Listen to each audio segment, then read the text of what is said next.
दोस्तों नमस्कार। आज मैं आपको सुनाऊंगा मुंशी प्रेमचंद की एक प्रसिद्ध कहानी जिसका नाम है कफन। सर्दियों का समय था। एक झोपड़ी के दरवाजे पर बाप बेटा बुझी हुई आग के सामने बैठे हुए थे। झोपड़ी के अंदर बेटे की पत्नी बुधिया प्रसव के दर्द से गुजरने की वजह से करा रही थी। कभी हल्की तो कभी जोर से उसके मुंह से चीखें निकलती थी। उसके कराहने की आवाज और चीखें सुनकर दोनों बाप बेटे का दिल सहम जाता था। बुधिया के ससुर घीसू ने आधी रात तक चीखें सुनी और फिर थककर कहा कि ये बचेगी नहीं। घीसू का बेटा और बुधिया के पति माधव ने चिढ़ते हुए जवाब दिया, मरना है तो जल्दी मरे। पिता ने कहा, अपनी पत्नी के लिए ऐसा कह रहा है जिसने अपना रात दिन इसी घर को दिया। तभी दुखी आवाज में माधव बोला, मुझसे उसका इस तरह तड़पना और हाथ पांव मारना देखा नहीं जा रहा है। दोनों ही बाप बेटे काम से जी चुराते थे। बस एक दिन काम करता तो 2 दिनों तक घर में आराम।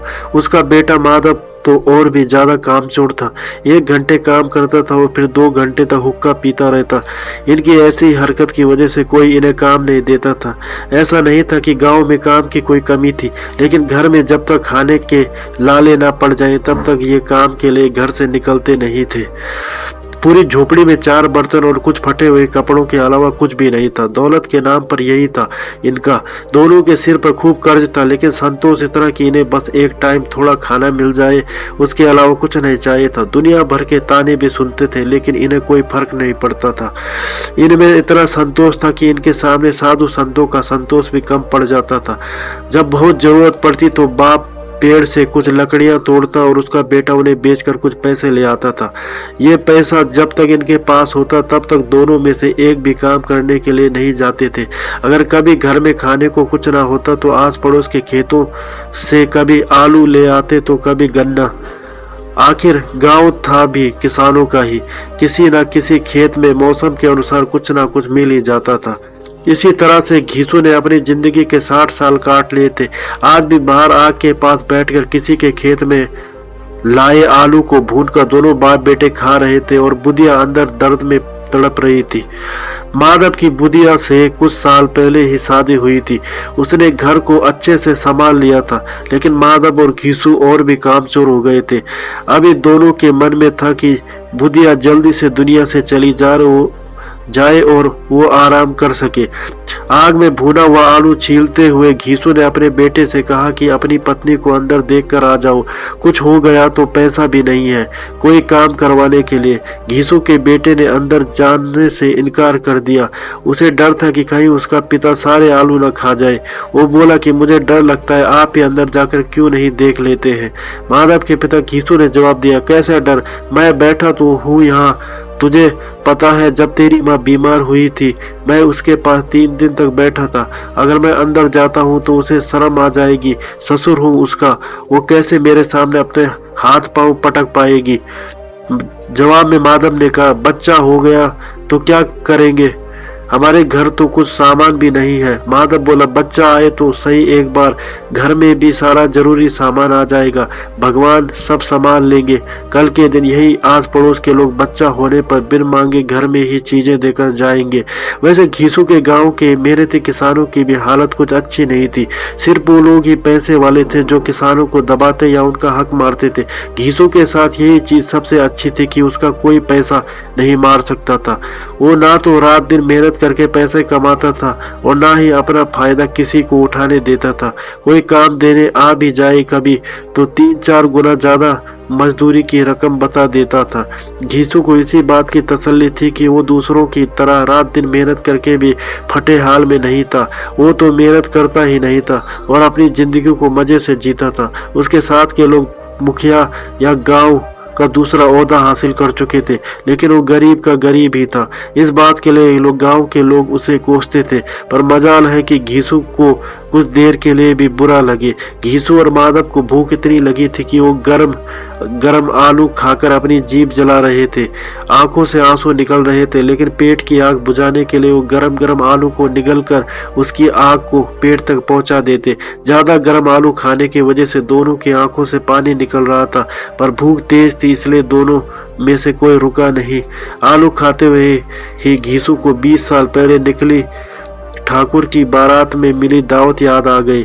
उस दावत में जिस तरह से पेट भरकर घी में तली हुई पुड़िया, कचौड़ियाँ और दूसरे व्यंजन खाने को मिली थी, वैसे दोबारा कभी नहीं मिला। यह सब सोचकर घीसू मुस्कुराया। तब तक आग में भुने हुए आलू खत्म हो चुके थे। अब घीसू और उसके बेटे ने हाथ धोया और दोनों सो गए। उधर बुधिया अभी भी दर्द से कराहा ही रही थी। रात भर अच्छे से सोने के बाद जैसे ही माधव की नींद खुली तो सबसे पहले अपनी पत्नी को देखने के लिए गया, लेकिन तब तक उसका शरीर ठंडा हो चुका था। उसके पेट में बच्चे के मरने की वजह से बुधिया की भी मौत हो गई थी। माधव भागते हुए अपने पिता के पास गया और उसे बुधिया का हाल सुनाया। यह बताते हुए माधव जोर जोर से रोने लगा और उसका साथ देते हुए घीसू भी हाय हाय करते हुए अपनी छाती पीटता तो कभी सिर के बाल नोचता। इतना शोर सुनकर आस पड़ोस के लोग दौड़ते हुए आ गए। सबने बुधिया की मौत पर शोक जताया और चले गए। अब माधव और घीसू रोने पर ज्यादा वक्त बर्बाद नहीं कर सकते थे, क्योंकि उन्हें खपन और लकड़ी का इंतजाम करना था। घर में तो इतने पैसे थे नहीं कि इन्हें खरीदा जा सके। पूरा घर टटोलने पर भी दोनों को एक पैसा नहीं मिला।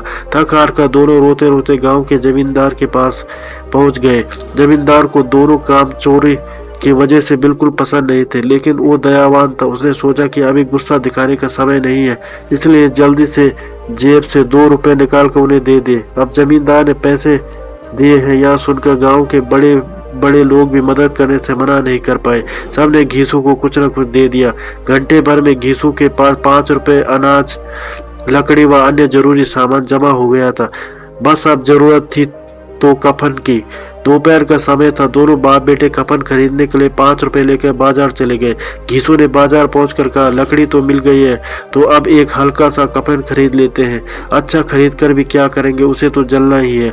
अब दोनों रास्ता सस्ता और हल्का सा कफन खरीदने के लिए एक दुकान से दूसरी दुकान जाने लगे, लेकिन उन्हें सस्ता कुछ भी नहीं लगा।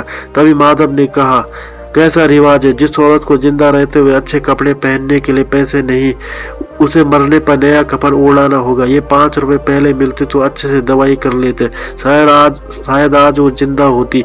सूती, रेशम, हर तरह का कफन दोनों बाप बेटे देख चुके थे। दोपहर से शाम हो चुकी थी, लेकिन दोनों को कुछ भाया नहीं। तभी उन्हें पास में ही एक मैखाना दिखा। दोनों वहां गए। पहले एक बोतल ली, उसके बाद खाने के लिए चटनी, मछली और तमाम चीजें मंगाई। दोनों ने आज खुलकर खाया। इतना खाया कि 2 रुपए खत्म हो गए। घीसू बोला, बहू को कफन उड़ाते तो क्या होता, जल ही जाता ना। कुछ भी बहू के पास तब नहीं पहुंचता, लेकिन आज इतना खा लिया है कि मन तृप्त हो गया। उसे हमारी दुआएं लगेंगी। बड़े लोगों के पास खूब पैसा हो तो वो नए कफन से में फूंकते हैं। बेटे ने कहा, जब लोग सवाल करेंगे कि कफन कहाँ है तो क्या कहोगे उन्हें? घीसू ने हंसते हुए कहा, उन्हें कहेंगे पैसे कहीं गिर गए और खूब ढूंढने पर भी नहीं मिले। भले ही लोगों को विश्वास ना हो, लेकिन कफन वो खुद ही ले आएंगे या रुपए देंगे। अपने पिता की इस बात पर माधव भी जोर जोर से हंसने लगा और बोला कि बहुत अच्छी थी बुधिया, जाते जाते हमें खूब खिला गई, उसे स्वर्ग में ही जगह मिलेगी। अब बचे हुए पैसों से घीसू ने और पुड़िया मंगवाई और साथ में अचार भी। मजे से दोनों पुड़िया खा रहे थे। खाते खाते घीसू ने कहा कि हमारी आत्मा खुश हो रही है तो उसे पुण्य तो मिलेगा ही। माधव ने भी सिर हिलाते हुए हाँ कहा। कुछ देर सोचकर माधव बोला कि ऐसा भोजन कभी नहीं मिला था हमें, उसे स्वर्ग में जगह तो मिलेगी ही, आखिर उसी की वजह से हम ये सब खा पा रहे हैं। फिर माधव ने कहा कि क्या हम लोग भी एक दिन स्वर्ग जाएंगे? माधव की इस मासूम सवाल का घीसू ने कोई जवाब नहीं दिया और कहा कि चुपचाप से खाना खाओ। वो इस वक्त ऐसी बातें करके अपना आनंद कम नहीं करना चाह रहा था। फिर माधव ने पूछा, अगर बुधिया स्वर्ग में हमसे पूछेगी कि मेरे लिए कफन क्यों नहीं लाए तो हम क्या जवाब देंगे? घीसू पूछने लगा, तुझे किसने कह दिया कि उसे कफन नहीं मिलेगा? बिल्कुल मिलेगा और बहुत अच्छा मिलेगा। कौन देगा? सारा पैसा तो हम खा गए। नाराज होते हुए माधव ने कहा। जवाब में घीसू बोला, वही देंगे जिन्होंने इतना कुछ दिया है। बस इस बार पैसा हमारे हाथ नहीं लगेगा, लेकिन कफन जरूर लगेगा। माधव जोर जोर से रोते हुए कहने लगा, स्वर्ग की रानी बनेगी मेरी पत्नी। उसने बहुत दुख झेला है यहाँ। पिता ने उसे चुप कराने की कोशिश की और कहा, रो मत, वो दुनिया के दुख से दूर चली गई। अब दोनों खड़े होकर गाना गाने लगे, नाचने लगे। सब उन्हें देख रहे थे, लेकिन उन्हें किसी से कोई फर्क नहीं पड़ रहा था। नशे में चूर बाप बेटे नैना झमकावे गाते गाते उसी जगह पर गिर गए। कहानी से सीख, इंसान को काम चोरी नहीं करनी चाहिए, वरना जीवन को चलाना मुश्किल हो जाता है। साथ ही ज्यादा संतोषी होना से जीवन में आगे बढ़ने की चाह ही खत्म हो जाती है। तो दोस्तों ये थे आज की कहानी। उम्मीद करता हूँ आपको कहानी पसंद आई होगी। अगर आपको कहानी पसंद आई तो चैनल को सब्सक्राइब करें और बेल आइकन को प्रेस करके ऑल पर क्लिक करें। धन्यवाद।